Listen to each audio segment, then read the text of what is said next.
Today we are going to start things off talking about some handstand push-ups. For those of you that struggle with handstand push-ups, you might be able to find a little gem in here, but we're going to start from the ground, building up. Today we're going to cover two big principles.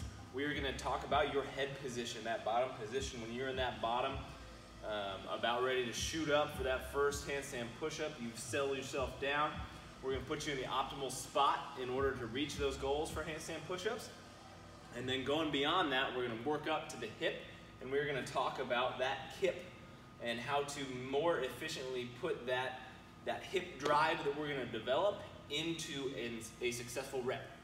So with that, we are going to get... so first things first, the position that we want to cover here on the ground is going to be called the tripod position.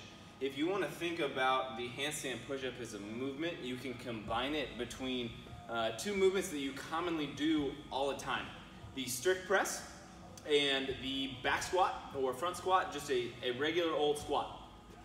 Basically that handstand push-up is going to be you holding your body above your head and then right here, and this is going to be basically your loaded position.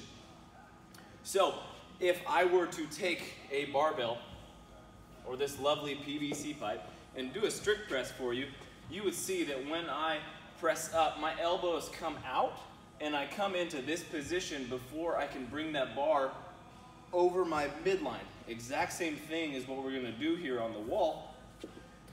But a lot of people, one thing they struggle with is when they do that handstand push-up, they let their elbows get real wide and right in line with their ears and try and press from here. You're going to be at a mechanical disadvantage and leaking a lot of power. So I am someone who loves to draw pictures, so I'm going to draw you some pictures. That tripod position, imagine this is going to be our wall today. Imagine I am going to kick up to the wall. I want my head to sit right here. If my head is going to be right there and it's going to be a little bit tight to the wall, I want my hands to be out in front of me, creating a triangle of sorts in order to press from. And as you can see, I have this ab mount here and a couple plates. That is going to be where I want to shoot. So my plates are going to be roughly an elbow's length away. That's not super important. But when I kick up, when I come down, I want to get into this nice tripod position. My head's back. I can see my hands out of the corners of my eyes, and my elbows are pushing out and back towards this wall. Going off of that, the position I am in here, my forearms are, if you notice, pretty straight up.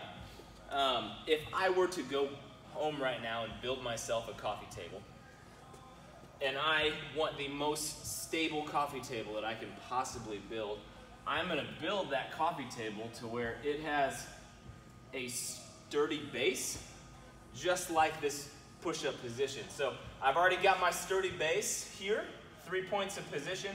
I'm going to be able to carry the most load from this stance.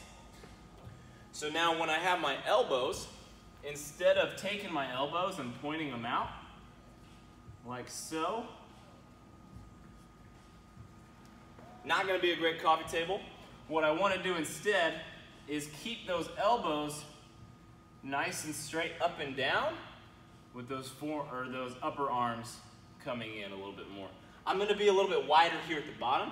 Not only is that going to help me translate force through the floor into a better handstand push-up, it's also going to shorten my range of motion. If I'm trying to press from here, I have to work all the way up here instead of right here, just straight up. So those two positions that I'm talking about, what you see commonly, awkward, is here, and then I'm bringing my elbows out and I'm trying to handstand push up from here. Just by holding that position, I'm not going to be able to hold that quite as long as when I hit this solid position, a little bit wider base, coming here and here. I can sit here pretty much all day. It is a nice, comfortable position, going to be able to help me translate up into that handstand push-up. Now, You have your strict press portion. Now we're gonna work to the hip and talk about that air squat, that back squat position, and that translation into the handstand push-up, specifically the kipping handstand push-up. But if you think about that handstand push-up, in order to generate force, I have loaded myself onto my hands. I'm not gonna be able to generate any extra little bit of force here, so I'm gonna use my hip, my knee, and drive out, just like I would on any Olympic lift. Really anything we do in CrossFit, using that hip as another generator of force. So when we come up into these handstand push-ups, if you find yourself kicking up and missing the wall, you know, you come a little bit short, you don't quite make it all the way back to the wall with your feet, this is probably something that you struggle with. Again, drawing me, I have my nice wall angle. I got my wall, my floor, little old me, ready to press into my handstand push-up. If I'm someone that comes out and around, in order to achieve my handstand push-up, I am increasing my variability of space to get into a solid rep.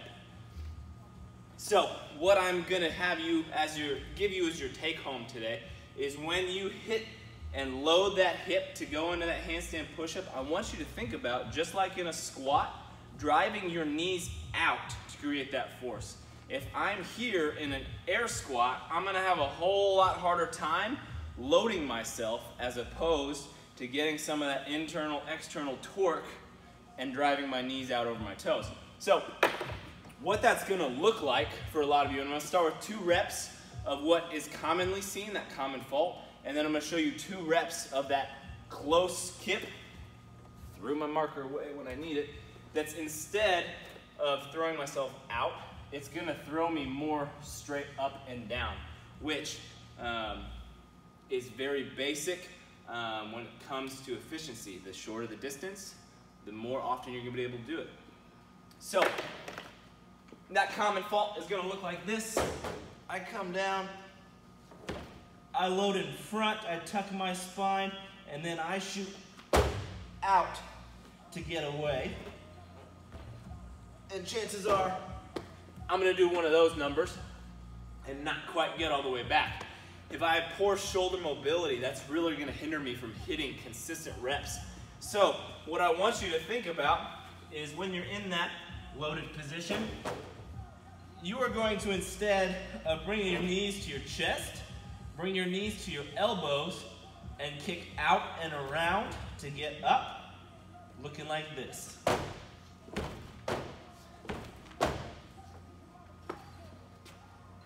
See how much easier I can get into that?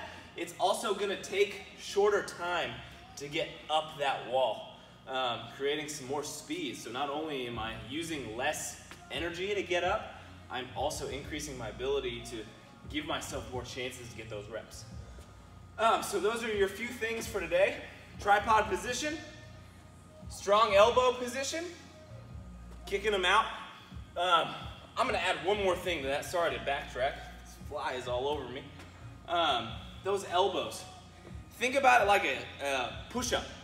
If my elbows are way out here, gosh, my best friend, I'm not gonna be able to do push-ups for quite as long as if I bring those elbows in. Same thing here, I'm wide with my elbows, but I have them brought in and pointing towards that wall. All right, so tripod, elbows, hips, knees to the elbow to get out and around, almost creating a heart-shaped kip, basically, instead of a linear and out kip. If you have any questions on any of this stuff, feel free to ask me, ask any of our other fantastic coaches, and if you really want to get deep into these details, I would highly suggest you give a one-on-one personal training session a try with any of our coaches. Highly recommend all of us. Hope you enjoyed it. Hope you get something out of it. Have a great day.